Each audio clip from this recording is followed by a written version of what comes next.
Ina tunanin dai yau giveaway zan yi, saboda yadda crypto market take pumping, abun ba a magana.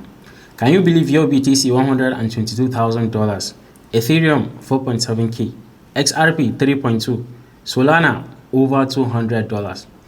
With this, ya sa mutane sun zo suna taimin DM akan yaushe ne za su fara trading meme coins saboda ba su so a basu a baya. Alright, zan yi amfani da wannan opportunity din mu ci gaba da yin class namu akan meme coins. A wannan video din zamu yi trading yanda zaka withdraw from centralized to decentralized wallet domin ka fara trading meme coins. Make sure you watch till the end of the video.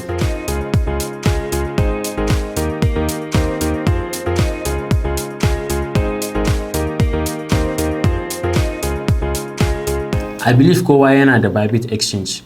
In baka da Bybit exchange, na nuna yadda zaka yi creating Bybit exchange a previous video. Zan sa link a description. Ka je ka kalli full video din ka domin ka fahimci wannan video din namu da kyau. Wannan shine Bybit homepage. In ka zo daga ƙasa inda ka ga asset, you click on it. Zai nuna maka asset din da kake da shi. In baka da asset, zaka yi following option na P2P domin ka siya USDT. Shi ma na yi making video, zan sa shi a description. Zaka zo nan convert. In ka using P2P option, coin din da zaka siya shine USDT. So na faɗa maka zaka yi amfani da swapping option ne domin kai swapping zuwa Solana. Saboda na ce zamu na dinga trading nashi ne under Solana blockchain. So zaka zo nan sai kai clicking on Solana. Cewa kana so zaka yi swapping from USDT to Solana. Sai ka zo nan sai ka saka amount. In za mu yi swapping 210 USDT zai ba mu 1.033 Solana. Sai kai clicking a code and you confirm.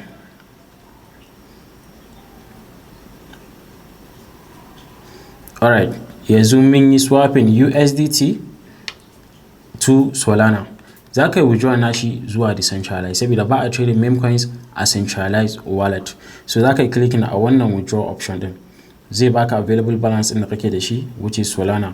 In kai clicking a Solana za ka saka wallet address din inda kake so za ka tura kuɗin. Ga yanda za ka yi withdrawing, ga yanda za ka yi copying wallet address naka. In ka je kan Phantom za ka sa a deposit. In kai clicking deposit zai baka wallet address ko kuma kai scanning QR code. So ka yi copying wallet address naka. Nan za ka zo kai pasting and you choose your network, which is Solana.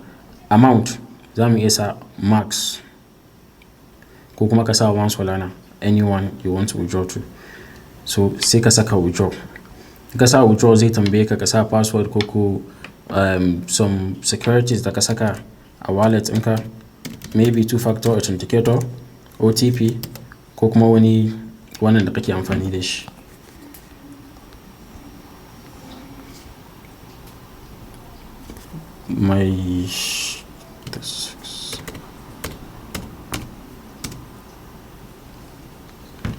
Alright, withdrawal application submitted. Yanzu za mu jira network confirmation sai mu duba Phantom wallet din mu gani ko asset din yayi reflecting. Yanzu our withdrawal has been submitted kuma confirmation din has been completed. Bara mu duba Phantom wallet din mu gani ko Solana din mu yazo. Alright, gashi nan we have 1.02 Solana, which is approximately $200. So yanda ake swapping using decentralized wallet shine using the apps. The apps shine kaman web browsers. Zaka je zaka shiga site din da kake so da ka amfani da shi sannan sai kai connecting wallet ɗinka. A lokacin da kai connecting wallet ɗinka zai nuna maka duk wani asset da kake da shi a wannan wallet ɗin sai kai proceeding kai abin da kake so zaka yi. Akwai two sites da ake amfani da shi wajen swapping on Solana blockchain. Muna da Raydium, muna da Jupiter. Bari mu amfani da ɗaya daga cikin su as an example. Let's use Raydium. Raydium.io. In ka shiga ga homepage in kamar yadda na faɗa muku kaman browser yake, amma kafin ka yi komai a ciki zaka fara connecting wallet ɗinka. So za mu zo nan kai clicking wallet connect. Normally zaka connect wallet a ƙasa ne ko kuma majorly yana sama. So duk wanda kai clicking it's all the same. Wani wallet muke so za mu connecting mun ce Phantom. That's wallet da muke amfani da shi. So you click on connect. So as you can see, yanzu is connected. Wannan shine ƙarshen wallet address namu. Gashi muna da Solana 1.02. So anan ya ce ma kana so zaka yi swapping kaman convert option ne na Bybit. Zaka yi swapping from coin din da zaka yi swapping to token din da kake so zaka yi swapping to. For example, muna so za mu yi swapping Solana to USDT ko wani coin of our choice. Let's say USDC. Muna so za mu yi swapping 50% of abin da muke da shi ko kuma maximum duka ko za ka iya saka value maybe 0.6 Solana. So it is approximately $120. That's 0.6. Zai calculate ya faɗa maka how many USDC za ka yi receiving. 120 USDC. So sai kai clicking on swap. Zai kai ka wallet ɗinka for confirmation cewa did you confirm that kana so za ka cire 0.6 Solana a wallet ɗinka amma kuma za ka receiving 120 USDT instead. So sai kai clicking on confirm cewa ka yi confirming cewa okay kana so za ka yi swapping from this to this. Haka shine yanda ake trading meme coins. Kamar yanda na nuna muku yanzu yanda ake swapping. Za ka trading nashi daga wannan particular coin ɗin da kake amfani da shi ko token zuwa wannan particular coin ɗin. So amma one difference is in ka zo za ka yi swapping meme coin ba za ka sa suna ba ne, za ka sa contract address ne.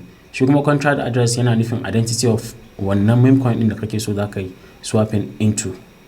Sabida abin da yasa ba a son ana sa suna, akwai coins ɗin da za ku ga it has one name amma kuma suna da yawa.